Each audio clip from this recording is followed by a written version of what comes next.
Salam dan bahagia untuk kita Bapak Ibu guru hebat, dimanapun Bapak Ibu guru berada.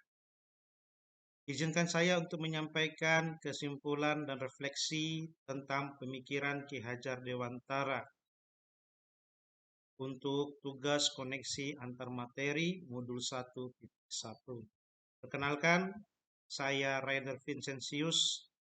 Saya merupakan calon guru penggerak angkatan 11. Apa yang saya rasakan, yang saya alami, perubahan diri pada saya sebelum mempelajari konsep KHD. Pada pembelajaran saya di kelas sebagai seorang guru matematika, saya mengalami kesulitan di dalam mendesain suatu pembelajaran yang berpusat pada anak secara konsisten di setiap pertemuannya. Di mana pembelajaran yang berpusat pada anak hanya dapat saya laksanakan pada tahap percobaan saja. Pada umumnya, saya lebih dominan dalam proses pembelajaran karena hanya berorientasi pada tercapainya tujuan pembelajaran. Sebagai seorang guru, saya kurang memperhatikan kebutuhan siswa selama proses pembelajaran dan kemampuan setiap siswa saya. Hal inilah yang sering menyebabkan tidak tercapainya tujuan pembelajaran yang saya harapkan dalam proses pembelajaran. Di akhir pembelajaran, saya hanya menanyakan apakah sudah mengerti dalam arti pengertian, mengerti materi yang saya sampaikan, tanpa menanyakan bagaimana perasaan mereka selama pembelajaran. Hal ini menyebabkan bila ada siswa yang tidak memenuhi kompetensi yang saya tetapkan, saya langsung menjudge kemampuan siswa yang rendah atau pembelajaran saya yang kurang menarik. Saya mengambil kesimpulan itu tanpa menanyakan atau mengajak siswa untuk merefleksikan pembelajaran yang telah berlangsung. Dalam pendampingan individu, sebelumnya saya beranggapan bila siswa memiliki masalah dalam kedisiplinan atau karakter dalam pelajaran saya hanya perlu memberikan suatu hukuman agar mereka berubah dan sesuai dengan harapan saya. Nah, yang saya pelajari tentang konsep KHD yaitu tentang dasar-dasar pemikirannya. Yang pertama adalah pendidikan yang menuntun. Pendidikan yang menuntun bermakna bahwa guru membimbing dan mengarahkan perilaku dan pertumbuhan siswa agar tetap terarah dan tidak bertentangan dengan nilai-nilai yang ada. 2. Kodrat alam dan kodrat zaman. Kodrat alam bermakna kondisi peserta didik yang tidak dapat dirubah seperti watak, karakter, tingkat kecerdasan, serta kondisi sosial dan budaya tempat ia berada.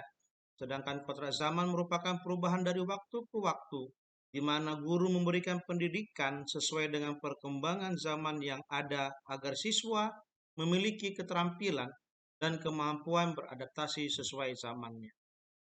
3. Budi pekerti. Menurut KHD, budi pekerti atau watak atau karakter merupakan perpaduan antara gerak pikiran, perasaan, dan kehendak atau kemauan sehingga menimbulkan tenaga. Budi pekerti melatih anak untuk memiliki kesadaran diri yang utuh untuk menjadi dirinya, kemerdekaan diri, dan kemerdekaan orang lain. Sistem Among. Penerapan sistem Among dapat dilakukan oleh guru dengan memberikan pendidikan dengan kasih sayang yang tulus, mendampingi, merawat, dan menjaga anak agar ia dapat tumbuh dan berkembang sesuai dengan kodratnya. Pendidikan yang memerdekakan. Siswa belajar tanpa tekanan sesuai dengan kemampuan, minat, dan karakteristik mereka masing-masing. Dengan menggunakan pendekatan berbagai metode pembelajaran yang variatif, diharapkan siswa menjadi senang, bebas, semangat, dan dapat mengikuti pembelajaran dengan baik. Pendidikan yang berpihak pada anak. Siswa adalah subjek dalam pembelajaran sehingga siswa yang memegang kendali dan guru berperan sebagai fasilitator. Dengan melaksanakan pembelajaran yang berpihak pada siswa, saya sebagai pendidik akan lebih menghargai keberadaan siswa, mendengarkan siswa, memberikan dengan ikhlas dan tulus hati sesuai dengan kebutuhan siswa, dan tidak memaksakan siswa untuk selalu mengikuti yang saya mau.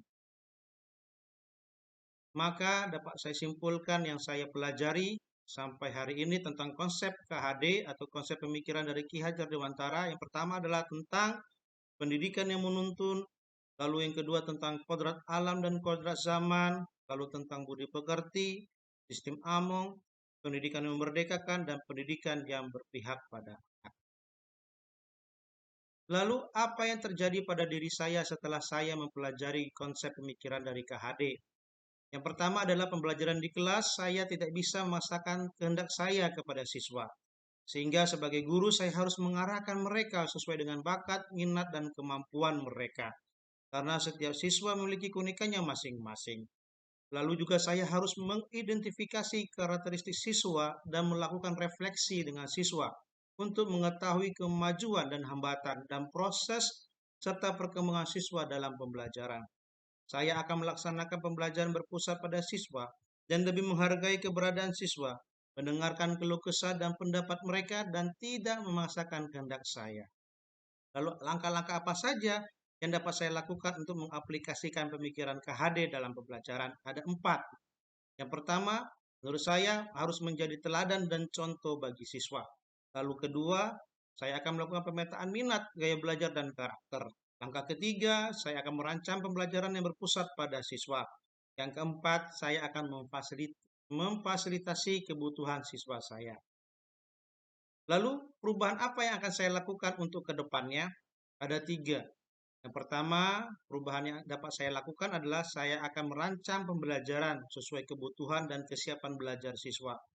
Lalu, perubahan yang dapat saya lakukan yang kedua adalah saya akan memahami dan mengutamakan siswa sebagai subjek dalam pembelajaran. Dalam hal ini adalah student center.